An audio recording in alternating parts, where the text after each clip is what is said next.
जय हिंद। अभ्यास online class के इस नए वीडियो में मैं कृष्णा आप सभी का स्वागत करता हूं। आज के इस नए वीडियो सेक्शन में दोस्तों मैं फिर से लेकर के हाजिर हुआ हूं। प्रैक्टिस सेट है 13वां नंबर का। अगर आप अन्य पार्ट नहीं देखे तो आप उसको ज़रूर देख लीजिए दोस्तों। और इस टॉपिक में हम बात करने वाले हैं सामाजिक विज्ञान का ओल्ड क्वेश्चन पेपर 2017 में पूछा गया है, उसी के लेवल से थोड़ा ज़्यादा लेवल का दोस्तों इस वर्ष जो है पूछे जाने के चांसेस है व्यापम की ओर से। तो दोस्तों वीडियो को शुरू से लास्ट तक ज़रूर देखिएगा। अगर आप जो है परीक्षा से रणनीति से संबंधित जो वीडियो मैंने तैयार किया है, अगर आप उसको नहीं देखे हो तो दोस्तों प्लेलिस्ट में जाकर के देख लीजिए, वो आपके लिए बहुत ही महत्वपूर्ण होने वाला है टीईटी पास करने के लिए। तो चलिए दोस्तों वीडियो स्टार्ट करते हैं और देखते हैं सामाजिक विज्ञान के पूरे 60 प्रश्न, क्योंकि दोस्तों आपको पता होगा सामाजिक विज्ञान में 60 प्रश्न जो है पूछे जाने वाले हैं। तो चलिए वीडियो स्टार्ट करते हैं।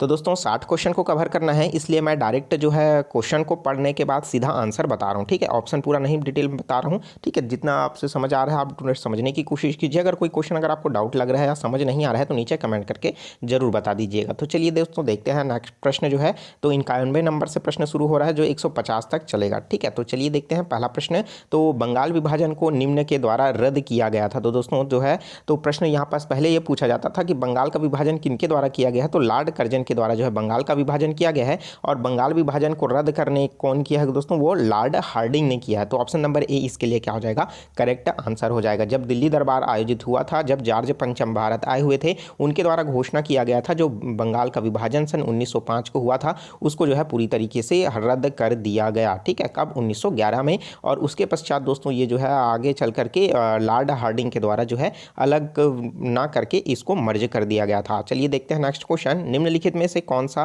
सूफी सिलसिला भारत का अधिक लोकप्रिय है। तो दोस्तों सूफियों में जो सबसे ज़्यादा सिलसिला जो प्रसिद्ध है वो मोहम्मद बिन चिश्ती है। ठीक है, तो इसके लिए क्या हो जाएगा, option number A is a correct answer हो जाएगा। ठीक है, चलिए देखते हैं नेक्स्ट क्वेश्चन। एक तकनीक एक संस्था में सफल होती है लेकिन दूसरी संस्था असफल हो जाती है। एक समाजशास्त्री के इसे इस दृष्टिकोण को किस नज़र से वह देखेगा। ठीक है, कि एक तकनीक है वो एक संस्था में सफल हो रहा है और दूसरी संस्था में क्या हो रहा है, वो असफल हो रहा है। तो इसको कौन सी दृष्टि से देखा जाएगा, तो वो है संगठन की राजनीति की दृष्टि से देखा जाएगा। तो option number C is a correct answer. चलिए देखते हैं नेक्स्ट क्वेश्चन, इंपॉर्टेंट है, बहुत बार पूछा जा चुका है। दिन ए इलाही के प्राथमिक दृष्टि से किस धर्म के अवयव थे। तो दोस्तों जो दिन ए इलाही थे वो इस्लाम धर्म से रिलेटेड थे, ये तो आपको पता होगा। एवं प्रथम दृष्टि के किस धर्म से अवयव, तो दोस्तों वो हिंदू धर्म से भी रिलेटेड, तो इस्लाम तथा Hindu. Option number A is a correct answer हो जाएगा। ठीक है दोस्तों, इसका पीडीएफ जो है आपको किस तरीके से मिलेगा मैं आगे वीडियो में बताने वाला हूं, तो वीडियो को लास्ट तक जरूर देखिएगा। और जो स्टूडेंट नए हैं चैनल को सब्सक्राइब नहीं किए हैं जरूर सब्सक्राइब करके नोटिफिकेशन बेल आता है जरूर ऑन कर लीजिएगा। तो चलिए आगे का प्रश्न देखते हैं। सिंधु घाटी सभ्यता की अधिकांश मुद्राओं में निम्नलिखित में से कौन सा पशु रेखांकित किया गया है। तो आपको पता होगा दोस्तों कि जो सिंधु घाटी सभ्यता है उसमें मुद्राओं का चलन था, सिक्के चलते थे उस समय दोस्तों। यूनिकॉर्न एक जो जानवर है उनका क्या है, पशु है, उनका जो है रेखांकित किया गया था। ठीक है, जो आप जो है मोहनजोदारो जो मूवी है आपने अगर देखा होगा तो उसमें सिक्के में क्या होता है, उस यूनिकॉर्न जो जानवर है उसका सिंबल आपको देखने को मिलेगा। ठीक है, तो उसको ज़रूर देख लीजिएगा। और नेक्स्ट है देखते हैं, निम्नलिखित में से कौन सी रचना जो है कबीर द्वारा निर्मित किया गया है। तो दोस्तों कबीर की जो रचना है उसमें बीजक जो है इसके लिए करेक्ट आंसर हो जाएगा। Option number B is a correct answer. तो अन्य को भी आप याद रखिए दोस्तों, इसमें क्या है, जो आदि ग्रंथ है किनके द्वारा लिखा गया है, पदावली किनके द्वारा लिखा गया है, सूरसागर किनके द्वारा लिखा गया है। ठीक है, तो यहाँ से प्रश्न जो है पूछता है। नेक्स्ट क्वेश्चन है, किस मुगल शासक को आलमगीर नाम से जाना जाता है। तो आपको पता है आलमगीर के नाम से किसको जाना जाता है, औरंगजेब को जाना जाता है। ठीक है, औरंगजेब क्या है, क्रूर शासक था, जिन्हीं के समकक्ष में कौन था दोस्तों, मराठा शासक शिवाजी थे। ठीक है, तो ऑप्शन नंबर बी इसके लिए क्या हो जाएगा, करेक्ट आंसर हो जाएगा। निम्नलिखित में से किस यूनानी शासक के साथ चंद्रगुप्त मौर्य ने वैवाहिक संबंध स्थापित किया था। तो दोस्तों जो यूनानी शासक कौन था, सेलुकस निकेटर, तो इनकी जो पुत्री थी उनका विवाह जो है दोस्तों चंद्रगुप्त मौर्य से स्थापित हुआ। अर्थात चंद्रगुप्त मौर्य का जो ससुर था वो कौन था, सेलुकस निकेटर था। और सेलुकस निकेटर किसका सेनापति था दोस्तों, तो ये जो है और बाहर से जो आया हुआ था है ना, जिसका नाम क्या था दोस्तों, सिकंदर। तो सिकंदर का जो सेनापति था कौन था, सेलुकस निकेटर। ठीक है, चलिए देखते हैं दोस्तों नेक्स्ट क्वेश्चन। नेक्स्ट क्वेश्चन है, एक वृहद रूप में प्रयोग किए जाने वाले सामाजिक सिद्धांत के प्रतिपाद में कठिनाई का सबसे प्रमुख घटक क्या है। तो वह दोस्तों अत्यधिक अनाकलित घटनाओं की उपस्थिति है जो है वो इसके लिए बहुत ही कठिनाई का प्रमुख कारण है। ठीक है, तो सामाजिक में वृहदता के सिद्धांत के आधार पर अनिश्चित मतलब कहा जाए तो बिना संदेश के आए हुए कठिनाई की घटक इसके कारण होता है। चलिए देखते हैं नेक्स्ट क्वेश्चन, निर्धनता के प्रमुख सामाजिक दुष्परिणाम कौन सा है। तो दोस्तों जब आपके पास निर्धनता मतलब आपके पास पैसे की कमी है तो वो आपसे क्या क्या दुष्परिणाम हो सकते हैं। तो अपराध एवं बाल अपराध, भिक्षावृत्ति मतलब भीख मांगने की स्थिति, आत्महत्या या फिर उपरोक्त सभी। तो इसके लिए करेक्ट आंसर जो हो जाएगा उपरोक्त सभी स्थिति आ सकता है जब आप निर्धनता को संकट से गुजर रहे होंगे तब। ठीक है, देखते हैं नेक्स्ट क्वेश्चन, शाला के समस्त अध्यापक हड़ताल पर हैं तो शाला के प्राचार्य क्या करेंगे। तो आपको पता होगा दोस्तों अभी शिक्षाकर्मी हड़ताल अभी भी चल रहा था। ठीक है, आपको पता होगा रायपुर में जिनका धरना प्रदर्शन किया जा रहा था, तो उस समय स्थिति में प्राचार्य क्या करेगा भाई, क्योंकि अभी जो प्राचार्य हैं वो क्या है, सब रेगुलर टीचर हैं, है ना। तो उस समय प्राचार्य क्या करेगा, शिक्षकों के हड़ताल पर सकारात्मक चर्चा का आयोजन करेगा। ऐसा ग्रुप गतिविधियां आयोजित करेगा जिसमें प्रत्येक ग्रुप में जूनियर तथा सीनियर छात्रों का समावेश किया जा सके एवं विषय से संबंधित पढ़ा सके। अगला इसमें कि चलिए तो ऑप्शन नंबर बी क्या हो जाएगा, इसके लिए करेक्ट आंसर हो जाएगा, क्योंकि प्रत्येक वो क्या कर देगा, ग्रुप ग्रुप में बांट देगा कक्षा के सभी स्टूडेंट को, और हर ग्रुप में क्या होगा, इंटेलिजेंट स्टूडेंट को एक दो उसमें रहे ऐसा ग्रुप बनाएगा और उसको संचालित किया जाएगा उन्हीं के द्वारा। ठीक है, तो वो सभी को इंस्ट्रक्शन देगा वहाँ के जो इंटेलिजेंट बच्चे होंगे उनके द्वारा, तो उनके द्वारा जो है ग्रुप को स्टडी कराया जा सकता है। ठीक है, तो ऐसा जो है प्राचार्य के द्वारा किया जाएगा। चलिए देखते हैं नेक्स्ट क्वेश्चन दोस्तों, गुप्त शासक की स्थापना किसने की है। अर्थात ये प्रश्न घुमा करके भी पूछता है कि गुप्त शासक के प्रथम जो है दोस्तों वो कौन है, मतलब संस्थापक कौन है, तो श्री गुप्त है। ठीक है, और वास्तविक संस्थापक पूछे तो आपका जो है दोस्तों चंद्रगुप्त है। ठीक है, उसी तरीके से दोस्तों एक विक्रमादित्य की उपाधि किसने लिया था, तो गुप्त वंश के संस्थापक चंद्रगुप्त द्वितीय जो है विक्रमादित्य की उपाधि लिए थे। प्रश्न पूछा जा चुका है, अभी कुछ दिन पहले व्यापम का एग्जाम हुआ था, उसमें चंद्रगुप्त जो द्वितीय है, मतलब जो गुप्त वंश में ऐसा कौन सा शासक था जिन्होंने विक्रमादित्य की उपाधि धारण किया था, तो वो है चंद्रगुप्त द्वितीय। ठीक है, ऑप्शन इसको याद रख लीजिए। निम्नलिखित में से किस वैदिक साहित्य में गर्भाधारण से लेकर के शव दहन तक की मतलब शव दहन तक की संस्कार निहित है। तो दोस्तों आपको पता होगा वो है गृह सूत्र। तो गृह सूत्र में जो सभी 16 संस्कार हैं वे सभी इसमें निहित है। किसमें, गृह सूत्र में, जिसमें से जन्म से लेकर के जनेऊ धारण से मुंडन, ये सभी अलग अलग जो क्रियाएं हैं, विवाह संस्कार हो गया, ठीक है, दाह संस्कार, अंतिम संस्कार जिसको कहते हैं, ये सभी उसमें जो है शामिल है। चलिए देखते हैं नेक्स्ट क्वेश्चन, निम्नलिखित में से किस भाग में सूफी ऋषि सिलसिला का अस्तित्व है। तो दोस्तों सिलसिला जो सूफी ऋषि है, जो मैंने बताया सबसे पहले क्वेश्चन हमने देखा था मोहम्मद बिन चिश्ती, तो वह दोस्तों कहाँ से रिलेटेड है, वो कश्मीर से रिलेटेड है। तो option number C is a correct answer. देखिए एक ही क्वेश्चन जो है अलग अलग तरीके से पूछा गया है, लेकिन है एक ही टॉपिक का। ठीक है, तो option number C is a correct answer हो जाएगा। चलिए देखते हैं नेक्स्ट क्वेश्चन, निम्नलिखित में से किस अभिलेख में अशोक ने मगध का प्रियदर्शी राजा का विरुद्ध अंकित किया। तो दोस्तों जो प्रियदर्शी राजा है उनके विरुद्ध जो है अंकित किया है, तो वो कौन सा है,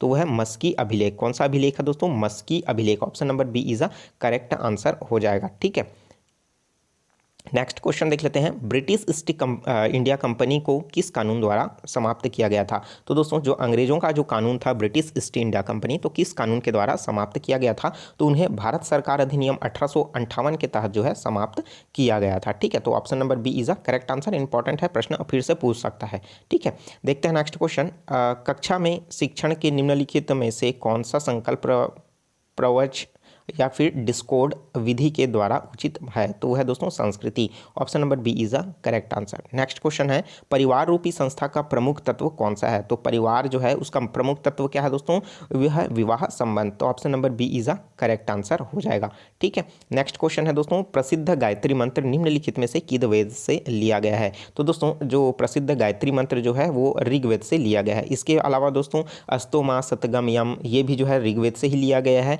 और इसके अलावा जो आपने जो है एक कौवा प्यासा था वाला जो आपने जो कहानी सुना है, जो घड़ा केली में क्या करता है, कंकड़ डाल डाल के उसको पानी को ऊपर लाता है और वहाँ से जो है दोस्तों वो अपनी प्यास को बुझाता है, ये वाला स्टोरी भी आपको ऋग्वेद में से ही लिया गया है। ठीक है, तो आप इसको याद रखिए। ऋग्वेद में दोस्तों मंत्र एवं स्तुतियों का वर्णन देखने को मिलता है। अथर्ववेद में दोस्तों जादू टोने टोटके ये सभी से रिलेटेड आपको देखने को मिलता है। ठीक है, ये यहाँ से प्रश्न जो है पूछा जाता है वेद और उनके उपवेद से रिलेटेड।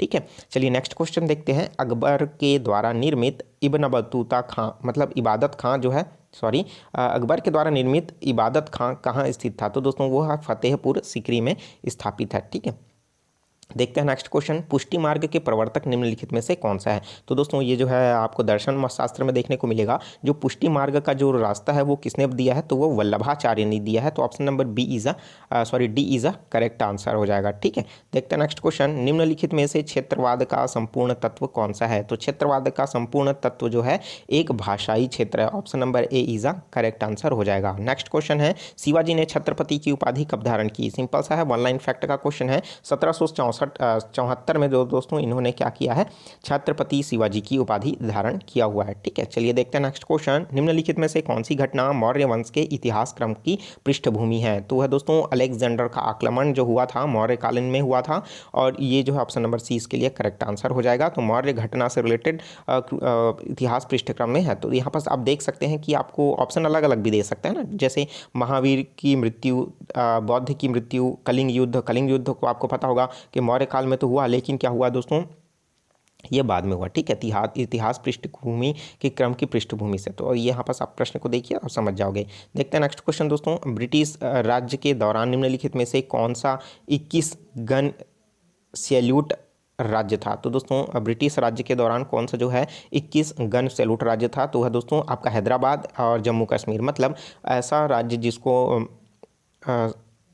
गन के तौर पर क्या हुआ, कंट्रोल किया जा रहा था। तो ये क्या हो जाएगा, ए और बी क्या हो जाएगा, करेक्ट आंसर हो जाएगा, मतलब ऑप्शन नंबर सी। देखते हैं नेक्स्ट क्वेश्चन, ऋणग्रस्तता के प्रमुख कारण क्या हो सकते हैं। तो भाई ऋणग्रस्त मतलब आप उधारी की जिंदगी से जी रहे हो, उसका रीजन क्या हो सकता है, कृषि का परंपरागत तरीका, अशिक्षा, सामाजिक कार्यों में फिजूल खर्ची, या फिर उपरोक्त सभी। तो इसके लिए राइट आंसर जो हो जाएगा ऑप्शन नंबर डी हो जाएगा। ठीक है, ऋणग्रस्त हो रहे हो दोस्तों, तो अब इसका रीज़न क्या है कि आप जो है पुरानी परंपरागत तरीकों को अभी भी आप यूज़ कर रहे हैं, आधुनिक पद्धति को नहीं अपना रहे हैं। ठीक है, अशिक्षा मतलब आप कहीं ना कहीं अशिक्षित होने की वजह से ऋणग्रस्त हैं। ठीक है, उसी तरीके से सामाजिक कार्यों में फिजूल खर्ची, मतलब अपना पैसा जो है अपने फैमिली में ना लगा करके समाज में लगा रहे हैं, तो भाई आप तो ऋणग्रस्त होंगे ही। ठीक है, तो option number D is a correct answer हो जाएगा, उपरोक्त सभी इसका प्रमुख कारण है। चलिए देखते हैं नेक्स्ट क्वेश्चन, निम्नलिखित में से किस दार्शनिक द्वारा समाज शास्त्र में तर्कवाद की संकल्पना दी गई है। तो दोस्तों निम्नलिखित में से किस दार्शनिक द्वारा समाज शास्त्र के तर्कवाद की संकल्पना दी है। तो दोस्तों वो है लुडविग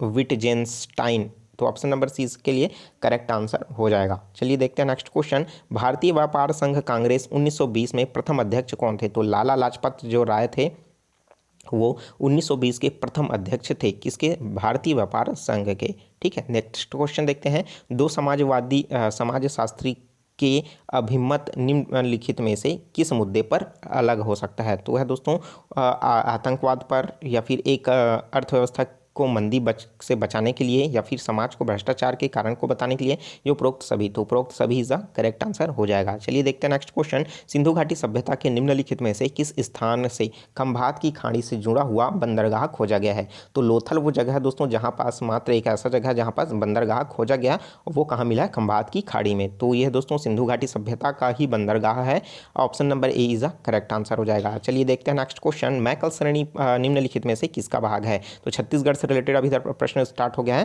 तो मैकल श्रेणी जो है दोस्तों सतपुड़ा पर्वत का हिस्सा है, जहाँ पास अगर हम लोग बात करें तो ये मैकल श्रेणी है दोस्तों, ये मैकल श्रेणी है, और इधर आपका छत्तीसगढ़ का पड़ता है, जहाँ पास आपका राजनांदगांव का कुछ हिस्सा कवर्धा मुंगेली तक आपको इधर इसका छायावृत्त देखने को मिलता है। ठीक, option number B is a correct answer हो जाएगा। उसी तरीके से दोस्तों अगर आपका देखें दंडकारण्य का उच्च भूमि, तो ये आपका बस्तर में पड़ता है। बघेलखंड का दोस्तों ये आपको देखने को मिलेगा उत्तर छत्तीसगढ़ में। ठीक है, देखते हैं नेक्स्ट क्वेश्चन दोस्तों, सामान्यतः इस राज्य में, मतलब इस राज्य मतलब छत्तीसगढ़ राज्य में दक्षिण पूर्व मानसून वर्षा ऋतु का आगमन कब होता है। तो 10 जून से 15 जून के मध्य में जो है दोस्तों इसका आगमन होता है मानसून का। चलिए देखते हैं नेक्स्ट क्वेश्चन, समाज विज्ञान की कक्षा में अध्यापन के लिए कौन सी संकल्पना प्रथम बताया जाता है। तो भाई कौन सी संकल्पना प्रथम बताया जाएगा, तो वो है परिवार, समुदाय, गरीब और गरीबी या फिर संस्कृति। तो इन चारों में से देखिए आप परिवार के बारे में पहले बताओगे ना, तो बच्चा जानता ही नहीं है, तो सामाजिक की स्थिति को देखते हुए परिवार के बारे में आप पहले बताओगे। नेक्स्ट क्वेश्चन देख लेते हैं, निम्नलिखित में से कौन सा सबसे बड़ा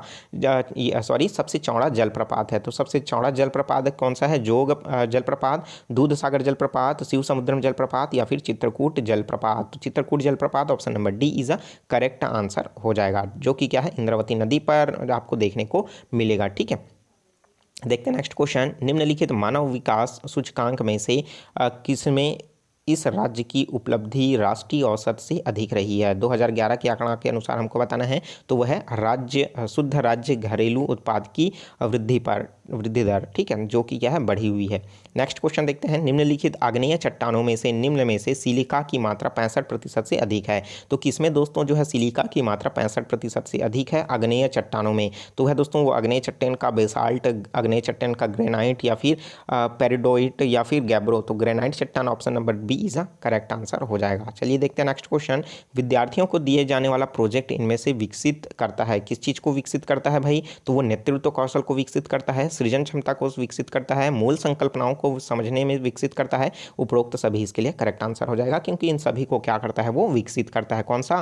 प्रोजेक्ट विधि। विद्यार्थियों को जो आप प्रोजेक्ट दोगे तो उसको नैतिक मूल्य, सृजन, मूल्यांकन, ये सभी उसमें आ जाएगा। नेक्स्ट क्वेश्चन है दोस्तों, तो नेक्स्ट क्वेश्चन जो है, भारत का संविधान एकात्मक है क्योंकि? इसका जो रीजन यहाँ पर बता दिया गया है। पहले तो इसमें एफ तक बता दिया गया, उनमें से कौन कौन सा सही है। तो भाई एकात्मक होने का कारण क्या क्या है कि शक्तियों का विकेंद्रीकरण है, राज्यों में राज्यपाल नियुक्ति किए जाते हैं, मतलब राज्यों के राज्यपाल नियुक्त किए जाते हैं, शक्तियों का विभाजन केंद्र के पक्ष में होता है, या फिर संविधान लिखित और कठोर है इसलिए, या फिर दोस्तों राज्यों को राज्य के में असमान प्रतिनिधित्व दिया जाता है, या फिर प्रधानमंत्री राज्यसभा भी जो सदस्य है हो सकता है। तो बिल्कुल ये हो सकता है, राज्यसभा में असमान प्रतिनिधित्व दिया जाता है, तो राज्यों को राज्यसभा में असमान प्रतिनिधित्व नहीं दिया जाता है, सभी के लिए समान प्रतिनिधित्व हो जाता है, ठीक है। लिखित संविधान एवं कठोर संविधान है, लिखित और कठोर एवं लचीला संविधान है, लिखित तो है लेकिन कठोर एवं लचीला संविधान है, ठीक है। तो ये ऐसा हो जाएगा। शक्तियों का विकेंद्रीकरण के पक्ष में, तो दोस्तों ये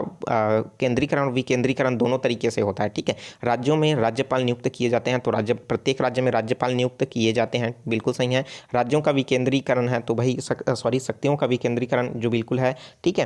कहीं ना कहीं जो है आपको सेंट्रल जो है ज़्यादा पावरफुल देखने को मिलेगा, लेकिन इसमें अगर हम लोग देखें इसमें तो कोई भी ऑप्शन इसमें सही नहीं है।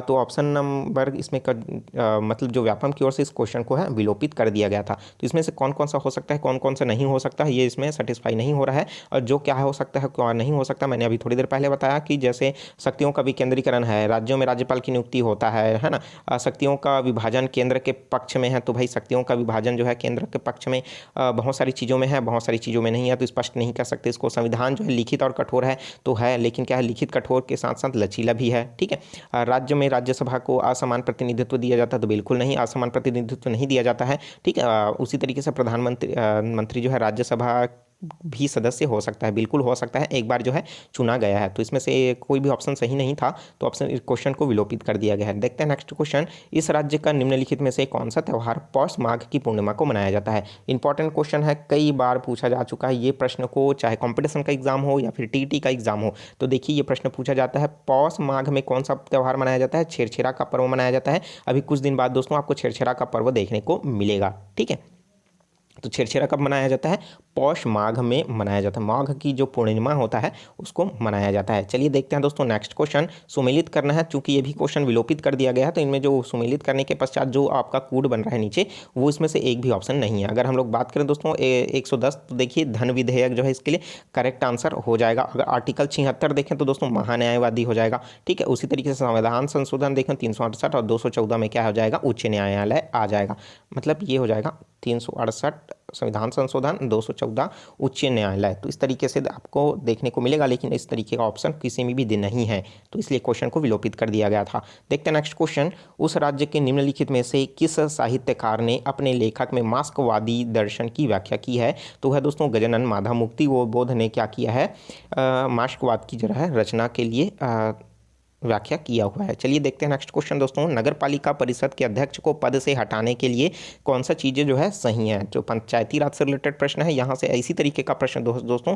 वन लाइन फैक्ट में नहीं पूछा जाता, कूट से रिलेटेड प्रश्न पूछा जाता है। तो देखिए इसमें क्या क्या बोल रहा है कि वह अपने पद से पहले प्रश्न आप समझ लीजिए कि जो नगर पालिका परिषद है, मतलब एक आप जो होता है नगर पंचायत, उससे ऊपर होता है नगर पालिका, और तीसरा होता है नगर पंचायत, सॉरी नगर निगम, ठीक है। तो दोस्तों नगर पालिका जो बीच का है उसका नगर परिषद के जो अध्यक्ष है, मतलब इसका जो प्रमुख होगा वो अध्यक्ष होगा, इसको पद से क्या करना है? हटाना है। उसके लिए दोस्तों सही विषय क्या होगा? तो चलिए देखते हैं इसमें क्या क्या दिया है कि वह अपने पद से प्रत्यावर्ती किया जा सकता है, पदच्युति जो प्रस्ताव है उसको परिषद के 2/3 सदस्यों के द्वारा हस्ताक्षरित किया जा सकता है, या फिर 3/4 सदस्यों के द्वारा हस्तांतरित किया जा सकता है, या फिर वह मतदाताओं के साधारण बहुमत से प्रस्तावित किया जा सकता है, या फिर दोस्तों सामान्य मतदाताओं के 2/3 बहुमत से प्रत्यावर्तित किया जा सकता है, या फिर वह अविश्वास प्रस्ताव के पद से हटाया जा सकता है। तो इसके लिए दोस्तों ए, सी और डी, मतलब जो ए, सी और डी है वो क्या हो जाएगा, करेक्ट आंसर है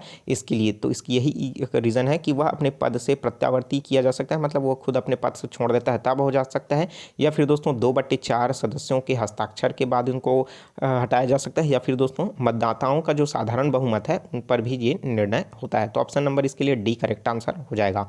चलिए देखते हैं नेक्स्ट क्वेश्चन दोस्तों, इस राज्य की प्रसिद्ध लोक गाथा निम्नलिखित में से कौन सी है। तो दोस्तों लोक गाथा प्रमुख पंडवानी, भरभरी, ढोला मारू या फिर घोटुल पाटा। तो दोस्तों Pandavani is the correct answer हो जाएगा। चलिए देखते हैं नेक्स्ट क्वेश्चन, नर्मदा डेल्टा निम्नलिखित में से किस प्रकार का है। तो दोस्तों जो नर्मदा का जो डेल्टा बनता है वो किस प्रकार का है, क्योंकि डेल्टा भी अलग अलग प्रकार के बनते हैं, जैसे आपने भूगोल में पढ़ा होगा। तो चापाकार, पंजाकार, यह ज्वारनमुखी या फिर रुणित। तो ज्वारनमुखी option number C is the correct answer हो जाएगा। चलिए देखते हैं नेक्स्ट क्वेश्चन, संविधान का क्वेश्चन है, भारत का संविधान लिखित है क्योंकि। तो इसका मेन रीज़न क्या है यहाँ पास दोस्तों, लिखित होने का मेन रीज़न है कि यह एक निश्चित अवधि में बनाया गया था। बिल्कुल हाँ, 2 वर्ष 11 माह 18 दिन में इसको बनाया गया था, क्योंकि एक निश्चित अवधि में बनाया गया था। उसी तरीके से दोस्तों यह निश्चित संविधान सभा द्वारा बनाया गया था। बिल्कुल हाँ, इसमें लोकसभा, राज्यसभा 2 सदनें जो थी, उच्च सदन, निम्न सदन के नाम से जाना गया, और बाकी तो इसमें जो है दोस्तों गलत है और ये सही है।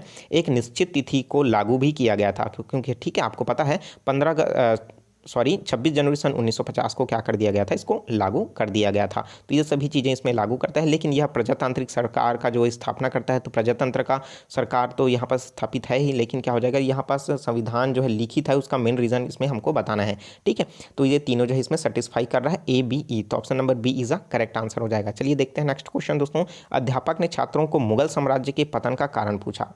जो अध्यापक है उसने छात्रों से क्या पूछा कि मुगल साम्राज्य के पतन का क्या कारण है, छात्रों ने किस प्रकार की प्रक्रिया का अनुपालन करेगा। तो भाई संश्लेषण, विश्लेषण, प्रेरण या उपरोक्त में से कोई नहीं। तो इसके लिए ऑप्शन नंबर बी क्या हो जाएगा, करेक्ट आंसर हो जाएगा। नेक्स्ट क्वेश्चन है, इस राज्य की बोली के व्याकरण के प्रथम लेखक कौन है। तो व्याकरण बोली के प्रथम जो लेखक हैं कौन है दोस्तों, हीरालाल काव्योपाध्याय हैं, जिन्होंने 1885 में अपना पहला व्याकरण रचना जो है प्रस्तुत किया हुआ था।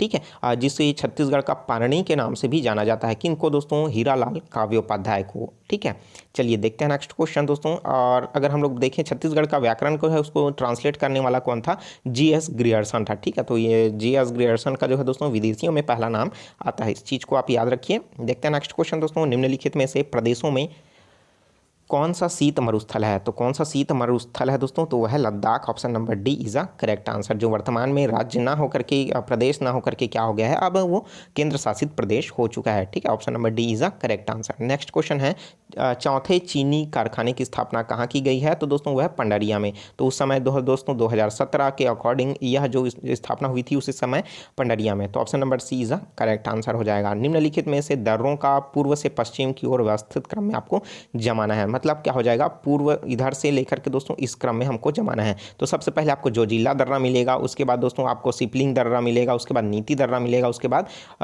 जेलेप ला जो दर्रा है वो मिलेगा। मतलब पहले आपका जोजिला मिलेगा, उसके बाद क्या होगा, सिपलिका मिलेगा, उसके बाद आपको नीति मिलेगा, उसके बाद क्या मिलेगा, आपको जेलेप ला जो दर्रा है वो मिलेगा। Option number B is a correct answer हो जाएगा। तो दर्रों को भी याद रखिए, भूगोल से प्रश्न पूछा जाएगा। ठीक है, काफ़ी सामाजिक ज्ञान का जो सिलेबस है काफ़ी बड़ा हो जाता है दोस्तों, और व्यापम इस बार जो है बहुत कठिन कठिन प्रश्न आपसे पूछने वाला है। ठीक है, तो आप प्रिपेयर हो जाइए, अच्छे से तैयार हो जाइए पेपर दिलाने के लिए। नेक्स्ट क्वेश्चन है, भारत की निम्नलिखित झीलों में से कौन सी झील जो है लैंगून नहीं है। तो लैंगून झील मतलब क्या होता है दोस्तों, झील जो है एक प्रकार का क्या होता है, देखिए पहले तो नदी इस तरीके से बहता है, वो क्या होता है, सर्पिलाकार में बहता है। ठीक है, तो सर्पिलाकार में बहने के कारण क्या होता है, वो अपनी स्थिति को धीरे धीरे इस तरीके से करते जाता जाता है इस तरीके से करेगा और अंतिम में दोस्तों वो क्या होता है इस तरीके से, फिर नदी क्या होता है सीधा बहने लग जाता है। तो यहाँ पास क्या होता है झील बन जाता है, उसको क्या कहता है लेगून झील के नाम से जाना जाता है। तो वो लोकटक झील है जो है जो एक प्रकार का लेगून झील नहीं है। तो लोकटक झील जो है एक प्रकार का क्या हुआ दोस्तों तैरता हुआ है और जो कि कहाँ पास स्थित है मणिपुर में स्थित है। ठीक है, तो option number C is the correct answer हो जाएगा। लोकटक झील कहाँ पास स्थित है, बहुत बार प्रश्न पूछा जा चुका है, तो मणिपुर में स्थित है। देखते हैं नेक्स्ट क्वेश्चन, निम्नलिखित में से कौन सा सुमेलित नहीं है, जो सुमेलित नहीं है उसको बताना है। तो रोमांसे जो है केंद्रीय प्रशांत महासागर ये इसमें स्थित है, तो ये बिल्कुल गलत हो जाएगा दोस्तों। बाकी जो है सही है, जैसे स्वायर जो है उत्तर पश्चिम प्रशांत महासागर में स्थित है, सुड्डा जो है पूर्वी हिंदू महासागर में है, उसी तरीके से चैलेंजर जो है उत्तर प्रशांत महासागर में स्थित है। ठीक है, तो ये जो नाम बता रहा हूँ ये जो आप देखिए ये सब क्या है महासागर के गर्त हैं। ठीक है, जैसे मेरियाना गर्त है जो प्रशांत महासागर का सबसे गहरा जगह है। ठीक है, तो चलिए देखते हैं नेक्स्ट क्वेश्चन, इस राज्य की संस्कृति निम्नलिखित में से कौन से मूल तत्व हैं। तो दोस्तों जनजाति परंपरा, कृषि व्यवस्था, प्रकृति का सम्मान या फिर उपरोक्त सभी। तो option number D is a correct answer हो जाएगा। मतलब जो जनजाति परंपराएं हैं, कृषि व्यवस्था है, प्रकृति का सम्मान है, तो वो इज अ करेक्ट आंसर हो जाएगा। चलिए देखते हैं नेक्स्ट क्वेश्चन, परिवर्तन क्षोभ मंडल में वातावरण के कुल गैसीय द्रव्यमान का कितना भाग पाया जाता है। तो दोस्तों जो क्षोभ मंडल है उसमें वातावरण के कुल गैसीय द्रव्यमान का कितना भाग पाया जाता है, तो 75% जो पाया जाता है। ऑप्शन नंबर डी क्या हो जाएगा, करेक्ट आंसर हो जाएगा। ठीक है दोस्तों, अगर आपसे कोई क्वेश्चन नहीं बन रहा है तो आप उसका हिंदी समझ नहीं आ रहा है लैंग्वेज, तो आप जो है उसको इंग्लिश में भी यहाँ पर रहेगा उसमें से देख लीजिएगा कंफ्यूजन दूर करने के लिए। चलिए देखते हैं नेक्स्ट क्वेश्चन, न्यायिक पुनर्विलोकन के संदर्भ में सर्वोच्च न्यायालय का कर्तव्य क्या है। तो संविधान की सर्वोच्चता की रक्षा करना, option number A is a correct answer हो जाएगा। न्याय का मेन उद्देश्य क्या है। ठीक है, चलिए देखते हैं नेक्स्ट क्वेश्चन, 146वां प्रश्न है कि शाला में विद्यार्थियों के सामान्य मूल्यांकन पद्धति में निम्नलिखित में से कौन सा मूल्यांकन नहीं है। क्योंकि दोस्तों मूल्यांकन से रिलेटेड आपको प्रश्न पूछा जाएगा, तो इसके लिए करेक्ट आंसर जो हो जाएगा वो है विषय से संबंध विद्यार्थी का अति विशिष्ट ज्ञान। तो option number C is a correct answer हो जाएगा। देखते हैं नेक्स्ट क्वेश्चन, नगर पालिका परिषद के उपाध्यक्ष की जो पदच्युत मतलब उनको पद से हटाने के लिए कौन सा विषय सही क्या है। तो जो दोस्तों सही जो है वो है ADF, तो उसी को ही देख लेते हैं। जो ए है मतलब वह अविश्वास प्रस्ताव द्वारा हटाया जा सकता है, बिल्कुल हाँ, अगर वो कार्य कर रहा है और ऐसा गलत कार्य के रूप में लिप्त पाया गया तो उसको अविश्वास प्रस्ताव के रूप में उसको हटा सकते हैं। उसी तरीके से दोस्तों आपका जो है डी और एफ, तो मतलब जो है डी में क्या है कि परिषद के जो पृथक 2/3 बहुमत में अविश्वास प्रस्ताव किया जा सकता है। ठीक है, उसी तरीके से दोस्तों की जो अविश्वास प्रस्ताव है कुल निर्वाचित सदस्यों में से 2/3 सदस्य इस तरीके से जो है हटाया जा सकता है। ठीक है, तो ऑप्शन सी इसके लिए करेक्ट आंसर हो जाएगा। देखते हैं नेक्स्ट क्वेश्चन, निम्नलिखित संयंत्रों में से पूर्व से पश्चिम की व्याख्या को सही क्रम में आपको जमाना है। तो दुर्गापुर, बर्तनपुर, बर्नपुर, जमशेदपुर और राउरकेला। तो आपको इसको दोस्तों क्रम में जमाना है पश्चिम से पूर्व से पश्चिम की ओर। तो मतलब आपको पहले दुर्गापुर मिलेगा, उसके बाद बर्नपुर मिलेगा, उसके बाद जमशेदपुर, उसके बाद राउरकेला। ठीक है, चलिए देखते हैं नेक्स्ट क्वेश्चन, अनुच्छेद को सुमेलित करना है। यहाँ पास देख सकते हो, तो अगर हम लोग देखें तो आर्टिकल 17 वो है स्पर्श को मतलब स्पर्श से रिलेटेड है, स्पर्शिता का अंत किया जाता है। 14 जो है दोस्तों समानता का अधिकार, मतलब विधि के समक्ष जो है समानता को दर्शाता है। और जो है दोस्तों यहाँ पास अगर हम लोग देखें आपका बी नंबर का, तो वो आपको देखने को मिलेगा लोक सेवा में अवसर की समानता, और 16 में देखें तो धर्म, नस्ल, जाति में भेदभाव का अंत करना। तो इस तरीके से क्या हो जाएगा आपका 14 जो है विधि के समक्ष समानता, 17 है दोस्तों अस्पृश्यता का अंत, 15 हो जाएगा आपका तीसरा मतलब लोक सेवा में अवसर की समानता, और 6वां में हो जाएगा आपका धर्म ये निश्चलता। ठीक है, तो इसके लिए करेक्ट आंसर जो थोड़ा सा कन्फ्यूजन। ठीक है, देखिए 15 जो है ना दोस्तों उसका क्या हो जाएगा धर्म, नस्ल, जाति से रिलेटेड, और जो 16 है वो क्या हो जाएगा लोक सेवा में अवसर की समानता। माफ़ कीजिएगा यहाँ पर थोड़ा सा मिस्टेक हो गया, तो आप इसको सुधार लीजिएगा एक बार आसानी से। ठीक है, तो देखिए जो 15 है वो उसका क्या हो जाएगा वही है, और 16 का भी वही है, तो आप इसमें देख लीजिएगा थोड़ा सा है ना सुधार लीजिएगा। 16 जो है वो क्या है लोक सेवा में अवसर की समानता, ये 16 क्या है अनुच्छेद है। ठीक है, उसमें क्या प्रावधान दिया गया उधर इधर दिया गया है। चलिए देखते हैं नेक्स्ट क्वेश्चन, लास्ट क्वेश्चन है इस वीडियो का। तो देखिए एक संघीय व्यवस्था में न्यायपालिका आवश्यक क्यों है। तो इसके लिए जो है दोस्तों क्यों आवश्यक है, तो संविधान की व्याख्या करने के लिए, बिल्कुल हाँ, व्याख्या की करने के लिए संघीय व्यवस्था में न्यायपालिका उपस्थित है। तो न्यायपालिका से अभिप्राय है दोस्तों उच्च न्यायालय, सर्वोच्च न्यायालय है ना, और क्या है जिला मजिस्ट्रेट, जिसको हम लोग क्या करते हैं जिला का न्यायालय या जिला सत्र न्यायालय कहते हैं। ठीक है, उसी तरीके से दोस्तों अगर हम लोग बात करें आपका संविधान की सर्वोच्चता की रक्षा करने के लिए भी है उपस्थित है। उसी तरीके से केंद्र और राज्यों के बीच विवादों को हल करने के लिए है, ठीक है।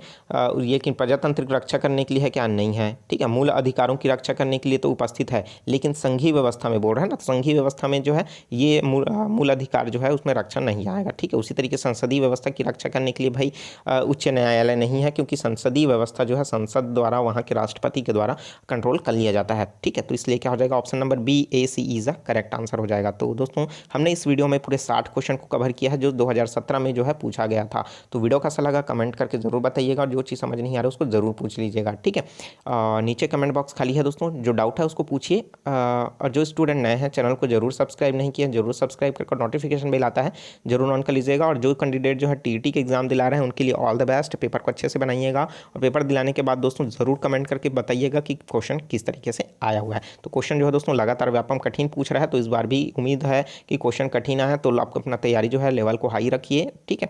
तो चलिए मिलते हैं दोस्तों नए वीडियो में, वीडियो भी काफ़ी लंबा हो चुका है। Take care, all the best, जय हिंद।